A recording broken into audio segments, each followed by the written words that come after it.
Breaking news చూస్తున్నాం. కృష్ణా జిల్లా గుడివాడలో ఉద్రిక్త పరిస్థితులు కొనసాగుతున్నాయి. వైసీపీ విస్తృత స్థాయి సమావేశంలో పాల్గొనేందుకు వెళుతున్నటువంటి జెడ్పీ చైర్పర్సన్ ఉప్పల హారిక దంపతుల కారును అడ్డుకుని ధ్వంసం చేశారు కూటమి శ్రేణులు.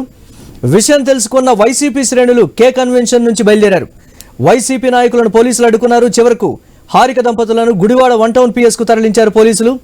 స్టేషన్ నుంచి బయటకు వచ్చాక హారిక కన్నీటి పర్యంతమై మహిళను కూడా చూడకుండా దుర్భాషలాడారని పేర్కొన్నటువంటి బిగ్ బ్రేక్ న్యూస్ చూస్తున్నాం.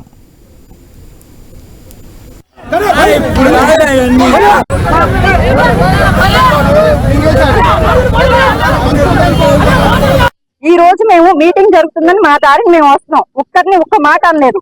ఇష్టం వచ్చినట్టు బరి తెగించిపోయి రోడ్ల మీద మమ్మల్ని నిర్బంధించేసి చుట్టూ 10 సార్లు దాడి చేయడానికి రాడ్లేమో పట్టుకొని చేతులకి టవల్స్ అవి కట్టేసుకుని ఇష్టం వచ్చినట్టు కార్ని ధ్వంసం చేసేసి ఎలాంటి మాటలు అంటే నీచంగా అలాంటి మాటలు నేను మాట్లాడలేను.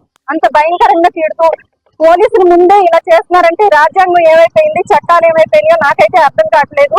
మరి నాకే ఈ విధంగా ఉంటే ఇంకా సాధారణమైన మహిళలు రోడ్డు మీద తిరగడానికి కూడా భయంకరమైన పరిస్థితులు ఏర్పడేటట్టున్నాయి. గవర్నమెంట్ వచ్చి 1 సంవత్సరం అయింది. ఇంకా 4 సంవత్సరాలు ఈ భయానక పాలన ఎలా ఎదుర్కొంటారో మరి నాకైతే అర్థం కావట్లేదు. దీనికి పోలీసులు ఏ విధంగా వారిపై కఠినమైన చర్యలు తీసుకుంటారో నాకు తెలియదు. నేనైతే కంప్లైంట్ ఇవ్వడం జరిగింది ఇప్పుడే. దీనికి సంబంధించి ప్రతి ఒక్కరు కూడా బీసీ మహిళనైన నాకు జరిగిన ఈ అవమానం